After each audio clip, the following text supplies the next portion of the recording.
Well, today I'm going to be giving you a pet guide in Capybara Go, and I think I've made some videos going over some stuff and then some other things. I'm going to try to pack it all into this one the best my memory can remember. Now, for most players that have been playing for a while, you may already know a lot of this, but hey, maybe you might pick something up. So we're just going to go start off from the beginning and kind of just walk our way through it. No matter if you've been playing for a while or just started, you want to make sure you're coming in here every single day, clicking on these 3 eggs you can watch with the ads and getting some free pets out of it.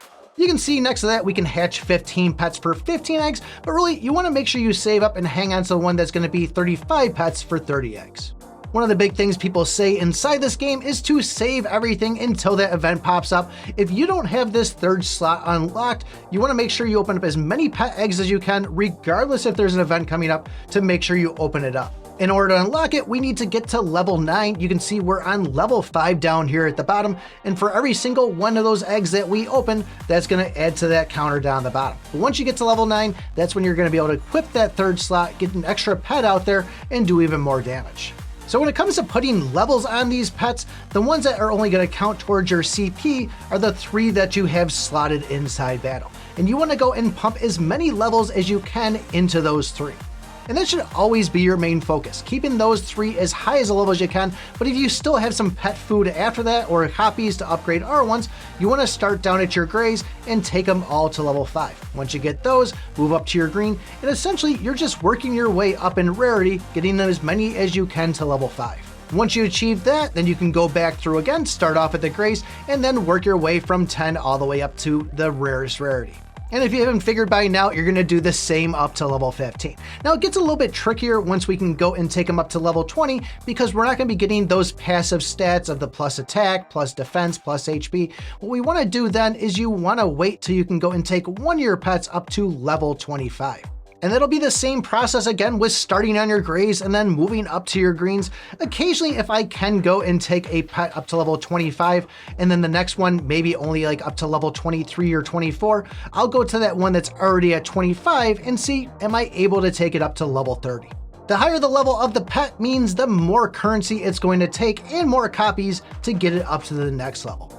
The next thing you might be wondering is about pet builds, and these are going to unlock after a certain number of days that your server has been alive. The main purpose of this is just another way that we can make ourselves even stronger. And similar to the pet eggs with unlocking the levels on this, the build is going to have its own levels too, depending on how many times we click this green button and using these stones to go and upgrade ourselves. Now, I myself at least went and did a build until I got 3 slots on this, and I think I held off until the next event to take it up to the 4th one. If you are in those first 2 weeks of playing and are going after that 7-day carnival, you're going to want to be trying to focus on getting the global attack. That's going to give you the largest CP increase on it, and if you look at it, you'll see the percentage and then the number within the parentheses. Now, the first number is going to be what's actually added to your stats, but the second number is just going to tell you how good of a rating that is based by the letter ranking that's next to it. So where my basic attack damage is 33%, but it's only at a 91% rating for the A tier,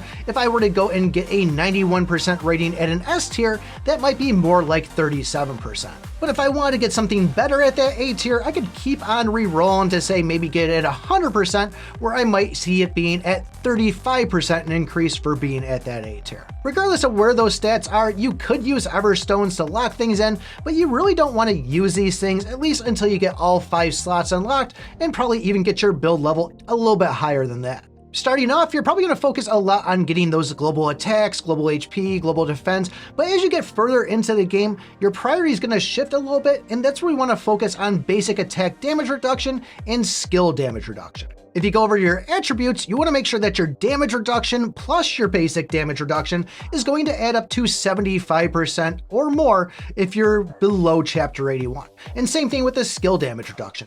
Once you get past there, I think it increases 125%, and that's up to like chapter 125. Can't remember exactly, but skill damage reduction, basic damage reduction, they are big ones to have. Similar to the level of the pets, the ones that we have in battle will use those build stats. And I try to focus on 4 pets of actually doing builds on. 2 of them are ones that I always pretty much stick with, and I try to go heavy with the skill damage reduction and basic damage reduction on those. And then the third one, I will go and try to grab some other things like that global attack, maybe some counter damage, whatever just kind of pops up and is a higher tier stat. Usually the two that I add those extra stats to are going to be Slime King and Freya, because I'll switch between them if I'm going and using a skill build versus a combo counter build.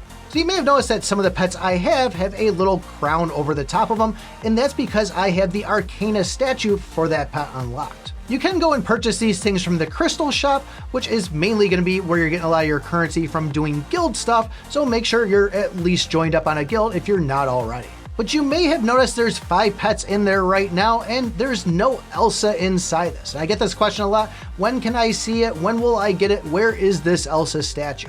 And so far up to this point, we've only actually seen it in a Thanksgiving event. That's where a majority of us got it, but you still have a chance to possibly get it from going and opening the chest inside the game. You can see on the pet chest, there's a 30% chance of getting a legend collectible and a 3% chance of getting an Arcana collectible. Now, majority of the time, this is just going to be shards that you're gonna be seeing. So you finally go and hit one, you do get only, say, 3 out of the 60 shards you need. But I have actually been lucky enough to go and get one of them just 100%, got the whole thing unlocked. That's how I got the Slime King. I don't know if anybody's actually gotten the Elsa out of here, but if there was a chance of getting it, this would probably be your best shot. So as far as the pets that you're using, if you're starting off in the game, you're still pretty new, Snowy and Elsa are what a lot of people end up using. I myself have been using Ellie from the beginning, and I'm still currently using them today. They are pretty much one of the strongest pets to have, especially for only being a legendary rarity. And you'll find besides Ellie, nobody really uses any of the other pets.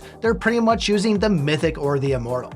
Now, in my opinion, if you have one of the Immortal Plus Elsas, I think this is probably one of the best pets you can use. Now, Freya will be good if you are doing a skill build, so if you are using one of the staffs or even using the Angel Bow, this is a nice one to put on. If you're using any of the other 6S grade weapons, that's probably a good chance you want to go with the Slime King, but there's still a couple other good ones in there also. If you are one that gets excited about rarities and you do see that piggy inside the Cappy Gotcha machine, I don't really think it's that good, to be honest with you. I did unlock it so I could get those passive stats, but nobody really uses this thing. Occasionally you might see somebody that has it equipped, but there's so many other pets to use besides that one. I do think that the Unicorn's also a good one. That'll help out any build pretty much if you do want to, say, drop somebody like Ellie. And even the Flash can be a good one to use if you're building around lightning bolts or trying to get that shock discharge. I guess you could use the Baby Dragon if you were building around fire. And even the Purple Demon Fox, I saw people go and get the Arcana at first for it, but I really don't see a lot of people using either of those two that much, at least. So I'd probably say stick with these 6, which is Elsa, Ellie, Unicorn, Freya, Slime King, and then Flash. So the point where I think you should start using the Everstones is going to be when you get to build level 6. This is where we're going to now have the Immortal stats, and this will be kind of shown as the SS stats inside the game. There's a pretty big jump going from level 6 up to level 7, and I definitely think there was times where I said, hey, I want to hang on to this SS one and try to get another one to pair up with it. But as far as getting the pet eggs and pet food, it's pretty much all over the place. It's a very easy thing to get. So hopefully you guys found this helpful and maybe you learned a thing or two. And if you want to pair up one of these pets with the Advanced Artifact Heaven's Mark, take a look at this video right here. Thanks for watching, and remember, I pick my butt.